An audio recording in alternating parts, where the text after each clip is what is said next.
Mbah, ini mesin apa? 309 Cruise sama Orlando diesel. Stang 1 5,5. 5,5. Piston 1 2,5. Kali- Kalau ganti 44 ya? Timor Leste gitu, bukan? Oke.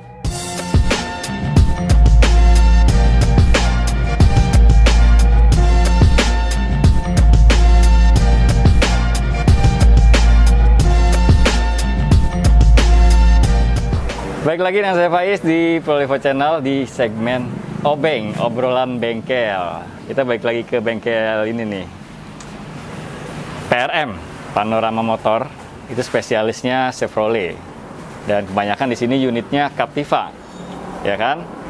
Dan hari ini kita mau bahas ini, shot ke bawah nih. Ini mesin SI, ada sebuah unit Captiva yang ganti mesin. Kenapa bisa ganti mesin dan penyebabnya apa aja, pencegahannya biar nggak terjadi, terus cost-nya berapa, kita bahas tuntas di video ini. Tonton sampai habis.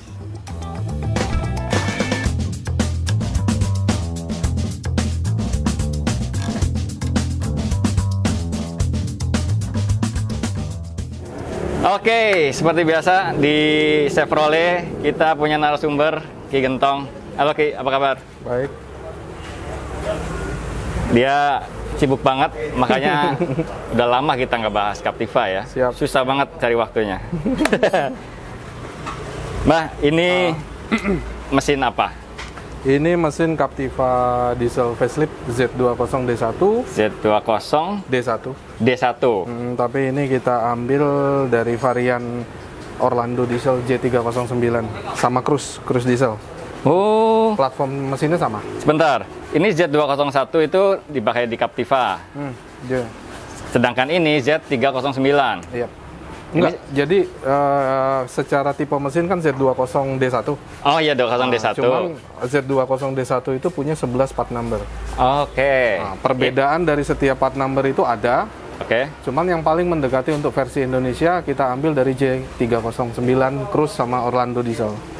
Oke, tapi tipe mesinnya sama-sama Z20. Sama, ada beberapa yang D1. pembeda kayak Boss Pump, command rail, wiring dan segala macamnya. Oke. Berarti ini mau diaplikasikan di Captiva. Di Captiva, yang Captiva versi Facelift. Indo yang paling mirip. Yang paling mirip. Jadi nggak perlu banyak dirubah. Ya ini. Ini. Sekarang kita mau tahu gimana kronologisnya di Captiva, kejadiannya. Kalau pergantian mesin sih ya tergantung case. Ada banyak sekali case. Misalkan kayak tersumbatnya pipa kapiler oli di bawah. Oke. Salah satunya itu ada yang turbo, ada yang injektor, ada yang stangnya bermasalah, water hammer. Stang pistonnya. Stang piston Metal. sebetulnya cukup ganti stangnya aja sebetulnya kan. Cuman kan kita bicara harga. Oh, oke. Stang 1 5,5. 5,5. Piston 1 2,5.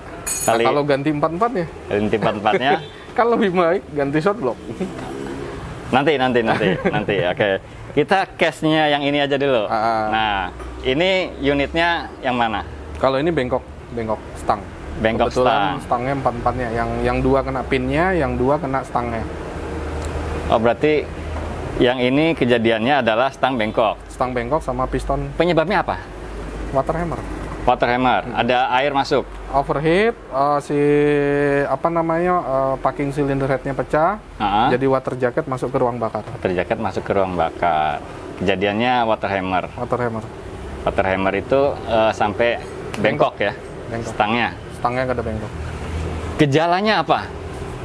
Bunyi. Sama pemilik mobil nih, orang awam nih. Ya kan, misalkan ada indikator apa gitu. Nggak ada. Dia cuma bunyi aja, tak tak tak tak tak tak tak tak. Mesin kasar gitu Mesin ya. kasar. Mesin kasar. Tekanan oli normal, tekanan yang lain awal, cuman temperatur selalu naik. Temperatur naik. Berarti kan ada dong indikatornya. Ada, tapi nggak orangnya itu nggak nyampe dia kan sampai temperatur itu di tengah ya. Dia naik sedikit dia matikan, naik sedikit dia matikan. Oh gitu. Jadi nggak sampai warningnya keluar. Iya. Kalau warning keluar itu kan kalau temperaturnya melebihi dari angka normal. Nah, tapi memang temperaturnya di atas normal. Di atas normal. Kejadiannya itu terus pas dibuka kap mesin Suara mesin kasar. Suara mesin kasar dan piston itu kegesek. Empat-empatnya kegesek. Gesek ke dinding silinder. Ke dinding silinder. Bukan ringnya yang Bukan. Jadi piston yang nempel, tapi pistonnya gesek ke dinding silinder. Oke. Terus dibongkar kan? Dibongkar. Ketahuannya itu berarti setelah dibuka. Setelah dibuka. Oke, kita duduk sini nih. Yap. Nah, gimana? Di dalam ini ya. Ya. Kalau kenapa diputuskan ganti shortblock? Pertimbangannya harga. Pertimbangan ekonomi berarti. Pertimbangan ekonomis harga. Kalau kita membutuhkan, ini kan yang dibutuhkan 4 piston dan 4 stang. Oke, 4 piston. 4 piston dan kali 2,5 juta. 2,5 juta kali 4. 10. Pistonnya. Stangnya 5,5. 5,5 kali 4, 22. Jadi totalnya hampir 32. 32. Belum ring piston, belum metal jalan duduk, belum packing cylinder head, seal clap, dan lain-lain. Oke, total 40 ada? Lebih, bisa sampai 55. Sekitar 50 jutaan. Kalau sampai 65 juta. Kalau kita betulin mesin yang lama, mesin yang lamanya kayak gitu ya bentuknya ya? Modelnya kayak gini. Ini beda kasus lagi. Ini. Nah, kayak begini. Nih mesin yang lamanya nih. Tapi bukan ini ya? Bukan kasusnya, beda ini. Beda kasus. Karena ini bloknya masih tetap dipakai yang ini ya? Bloknya masih tetap dipakai untuk legalitas nomor. Untuk legalitas nomor, bloknya masih dipakai. Nah, isi dalamannya kita ambil dari yang mesin copotan. Dari yang mesin baru. Oke. Berarti sebetulnya sih bukan ganti mesin ya? Tapi belinya mesin set. Beli mesin set. Tapi blok mesinnya masih dipakai.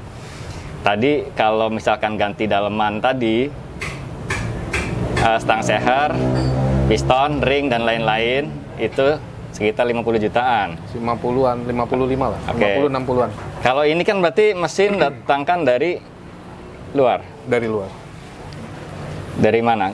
Luar itu Papua Nugini atau importir umum ya? Timor Leste gitu? Bukan?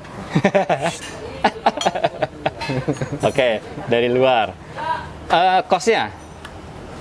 Cost-nya sendiri untuk short block tergantung kilometer dan tergantung historinya.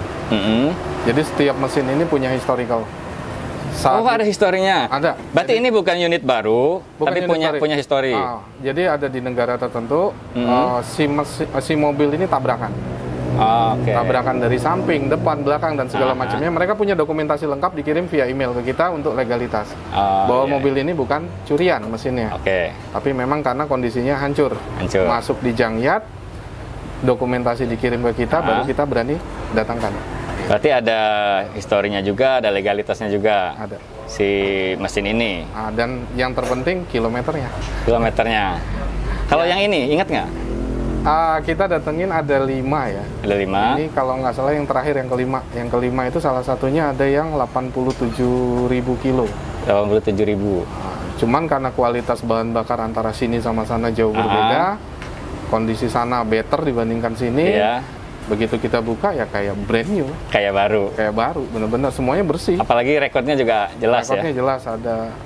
Jadi ya kita tidak perlu pergantian apapun, termasuk ring piston dan lain-lainnya, tinggal pluk aja. Nggak, berarti masukin unit itu, ya 5 unit. Masukin 5 unit. Ini yang terakhir? Ini yang terakhir habis. Oh, yang 4 udah habis? Udah habis, udah terpasang.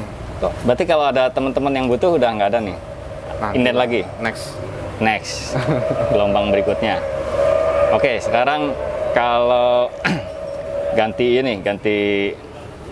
termasuk ganti unit ya, cuman bloknya aja yang dipakai. Itu berapa biayanya? Biayanya estimasi karena ini kan kita ngeredus harga ring piston, seal clap dan lain-lain. Ini kan hanya kena packing cylinder head aja kan. Sama seal carcass depan belakang. Kurang lebih di angka 35-an kali. 35-an. Kurang lebih ya. Tapi dapat head cylinder? Head cylinder ini pakai yang lama. Pakai mesin yang lama. Kita cuma ambil isian dalamnya. Oh, berarti dapat komplit carcass-nya, berarti pakai yang baru. Carcass, tang, piston. Jadi kalian bisa compare ya, teman-teman bisa compare. Kalau tadi gantinya cuma stang seher, piston, ring, clap dan lain-lain, itu 55 jutaan. Sekitar 55-an. Nah, kalau kita ganti daleman mesin dari luar, termasuk carcass, itu cuma 30. Sekitar 35. Hemat 20-an lebih lah. Hemat 20 jutaan plus dapat bonus carcass. Yes. Carcass-nya normal dan baru. Tadi itu belum 55 itu udah ngitung metal-metal. metalnya kan masih normal. Oh, metalnya masih normal. Masih normal. Kita kan sebelum aplikasikan ke sini kita buka semua kan. Semuanya masih normal.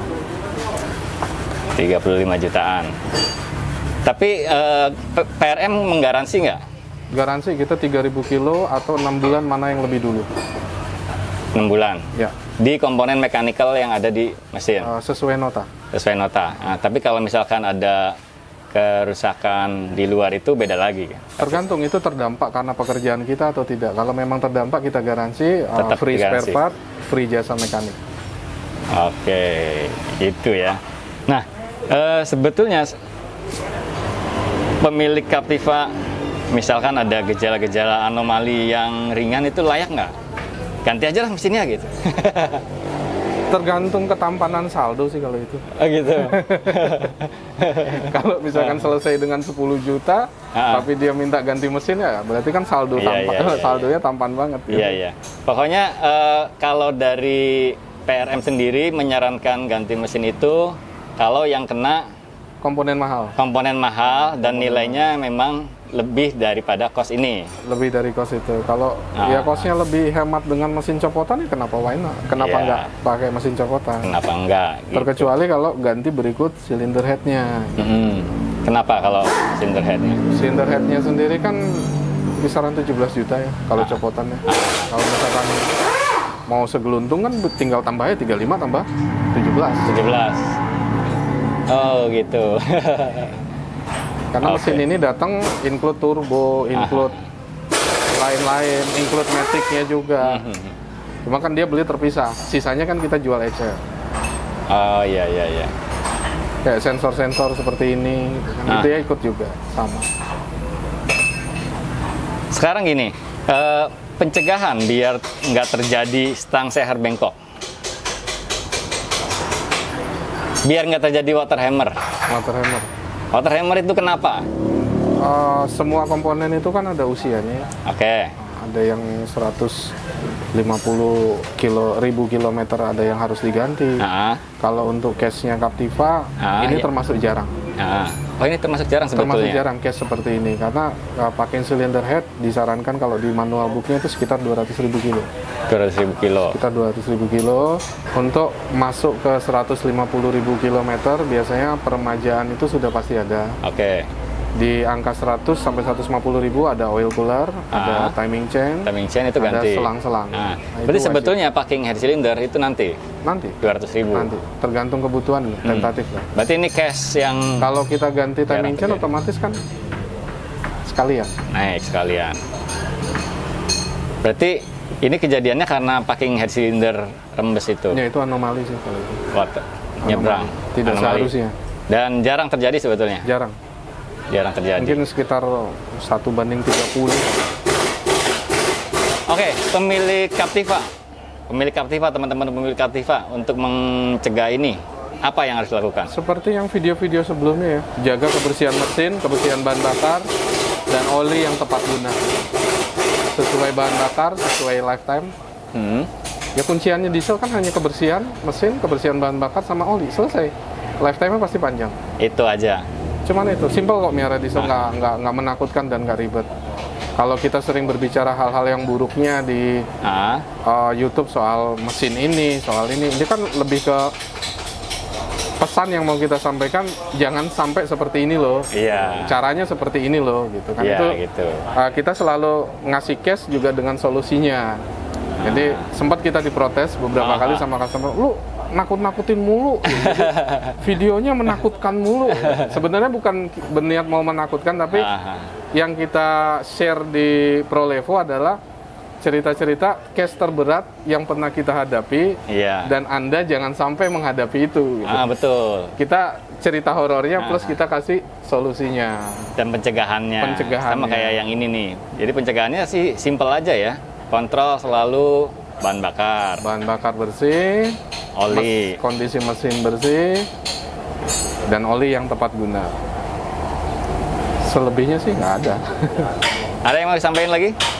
Itu aja sementara. Oke. Thank you, gitu aja ya. Sekarang, jadi buat kalian yang punya Captiva, ingat pesannya Ki Gentong. Jaga kebersihan. Jaga kebersihan. Thank you banget. Jangan lupa share biar konten kayak gini rame, nggak kalah sama konten drama, ya nggak?